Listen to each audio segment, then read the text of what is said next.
Right now, deep inside restricted U.S. Army proving grounds, a machine built to dominate the battlefield is being completely reborn. The most feared tank on Earth, the Abrams, is undergoing a transformation no one predicted. And here's the twist.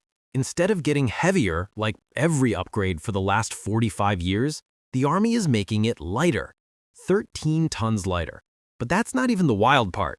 The truth is, the new M1E3 Abrams was about to overturn everything you think you know about tank warfare. If you're intrigued already, hit that like button, because this story gets even crazier. For more than 4 decades, the M1 Abrams has been the undisputed heavyweight champion of armored warfare. Since rolling off the production lines in 1980, this tank has dominated every battlefield it entered. Gulf War Abrams crews destroyed more than 2,000 Iraqi tanks, while losing just 18 of their own and none to enemy fire. Let that sink in. No enemy tank ever took down an Abrams in direct combat. It was that good. But beneath that legendary dominance was a growing problem almost no one outside military circles talked about.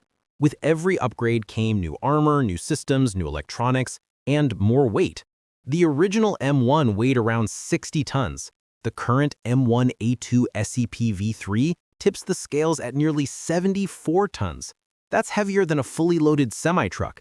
And that incredible mass created a crisis and cascading nightmare that quietly grew with every passing year.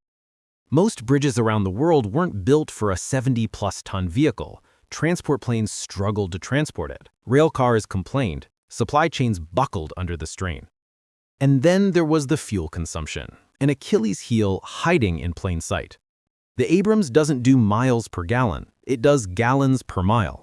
Anywhere from 1.5 to 3 gallons for every mile traveled. One Army field manual calculated that a single armored division equipped with Abrams tanks would burn more than 600,000 gallons of fuel per day.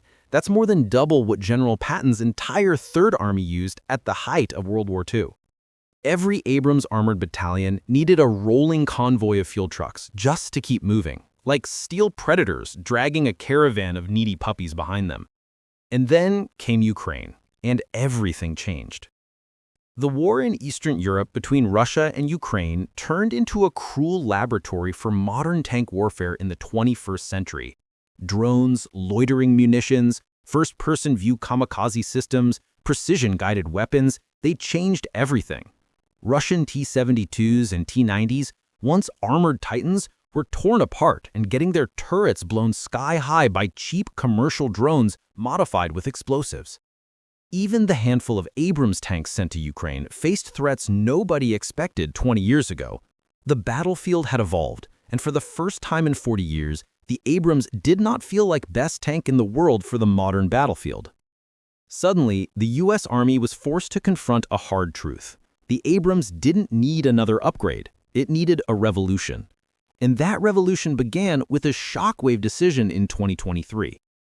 If you're still watching at this point, you're the kind of viewer who loves deep military analysis, so make sure you're subscribed. You won't want to miss what's coming next.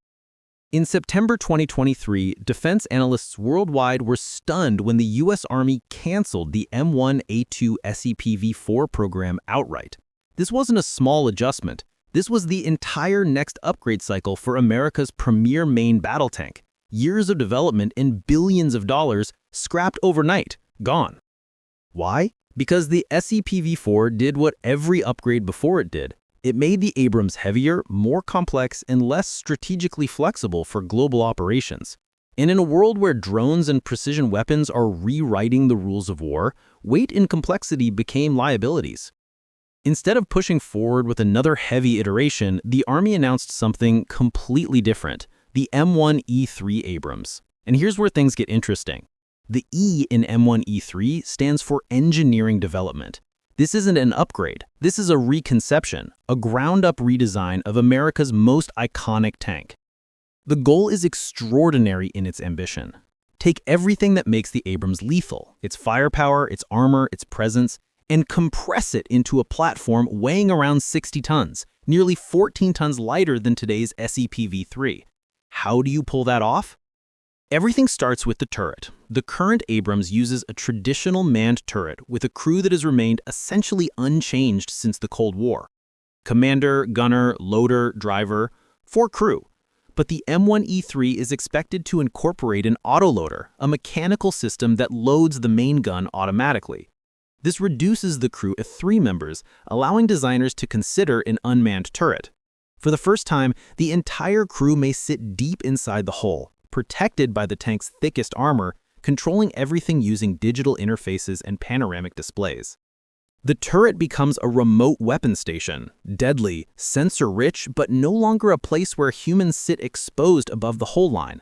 The M1E3 turret becomes fundamentally a remote weapon station, packed with sensors and firepower, but without human vulnerability that make tank crews such a high-value target. This idea isn't theoretical. General Dynamics unveiled the Abrams X technology demonstrator in 2022, a futuristic tank with a crew seated shoulder to shoulder inside the hull, operating the entire machine through cameras and augmented reality interfaces. The Abrams X showcased AI-assisted target recognition, automated threat prioritization, and even drone control capability. That's right, the next Abrams may not just fight alongside drones, it may control them. Imagine a tank coordinating a swarm of small unmanned systems to scout ahead, hunt enemy armor, or jam hostile communications. The Abrams becomes not just a tank, but the beating heart of a networked battlefield. But no change is more revolutionary than what's coming under the hood. For 45 years, every Abrams tank has been powered by the Honeywell AGT-1500 gas turbine, a derivative of a helicopter engine. Powerful? Absolutely. Thirsty beyond imagination. The M1E3 will likely feature a hybrid electric powertrain developed by Caterpillar and Sapa. This combines traditional diesel power with electric motors to cut fuel consumption dramatically, possibly up to 50%. But the fuel savings aren't the only benefit. Think about what a tank looks like to enemy sensors. That massive gas turbine runs hot, really hot. It screams to every thermal imaging system within miles, "I am here, come and get me." A hybrid tank system runs cooler, and in a world where thermal sensors identify targets long before the naked eye can, thermal signature is survival. Current Abrams tanks glow like bonfires in infrared. The M1E3 will be far harder to spot. Even more impressive is silent watch mode. The M1E3 can shut off its engine entirely and run off battery power. Silent, cold, invisible.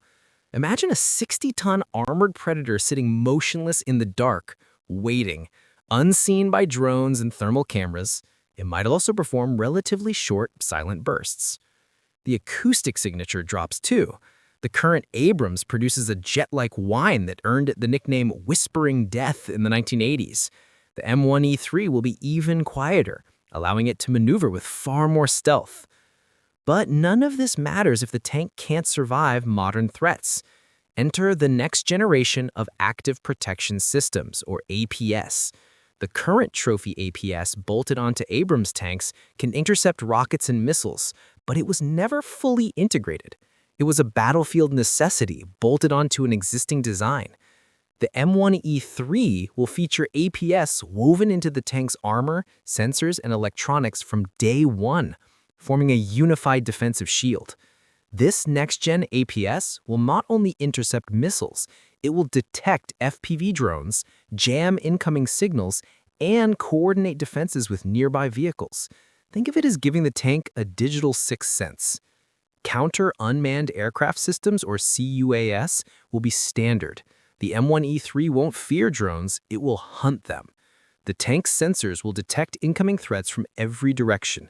Its active protection can engage drones, rockets, missiles, even the loitering munitions that have become the bane of armored vehicles in Ukraine.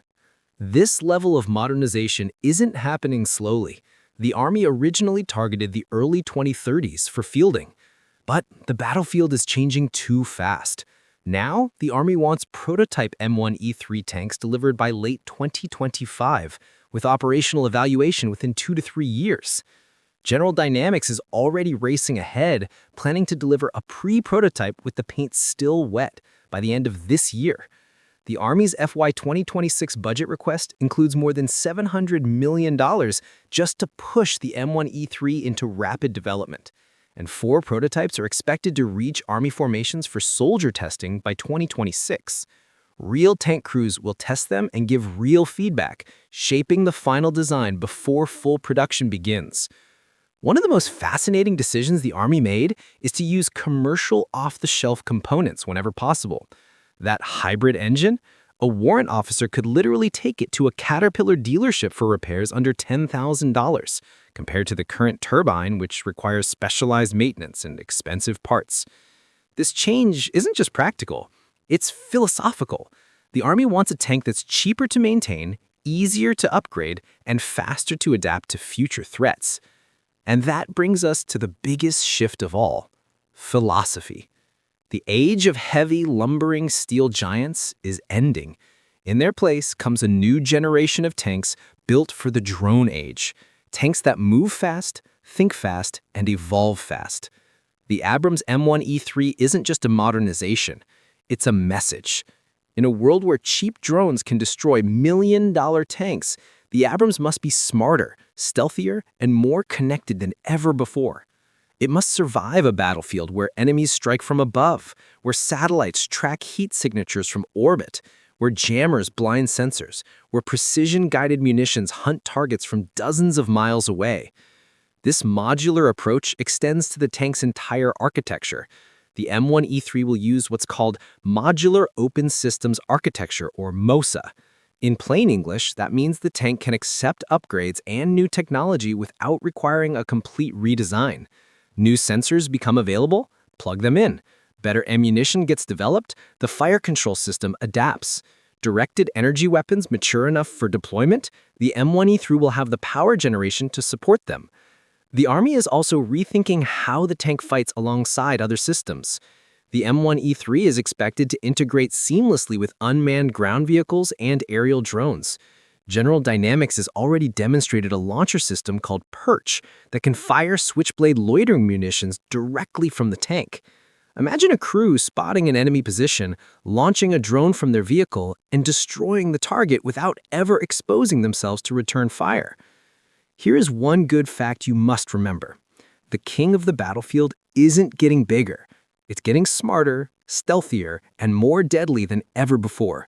And if the Army hits its ambitious timeline, American soldiers could be rolling into future conflicts with the most advanced main battle tank ever built before this decade ends. So here is my question to you. Do tanks still matter in a battlefield dominated by drones? Or is the M1E3 proving that the tank's best days are still ahead? Tell me in the comments. I want to hear your take. If you enjoyed this deep dive, press like before you go and make sure you're subscribed, because the future of warfare is changing fast, and we're just getting started.